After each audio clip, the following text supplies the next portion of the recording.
আসসালামু আলাইকুম, আমি আয়েশা অ্যান্ড সবাইকে আমার নতুন আরেকটি ব্লগে স্বাগত। তো আম্মু সকালবেলা ঘুম থেকে উঠে আমাকে রমজানের বাজার করার জন্য আম্মুর সাথে নিয়ে গিয়েছিল।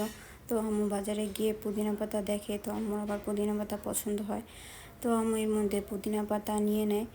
তো নর্মালি বাজারে দেখা যায় হচ্ছে 20 টাকা বা 30 টাকা করে পুদিনা পাতা পাওয়া যায়, বাট এবছর রমজানে সেটা 50 টাকা করে আমাদের কিনতে হয়। বাট আমাদের কিছু করার নেই, দাম বেশি হলেও খেতে হবে, কম হলেও খেতে হবে। তো আম্মু এর মধ্যে হচ্ছে আবার টমেটো দেখে, টমেটো পছন্দ হয়। তো সেই কাঁচাগুলোর থেকে ভালোগুলা বেছে বেছে আবার নিচ্ছিল।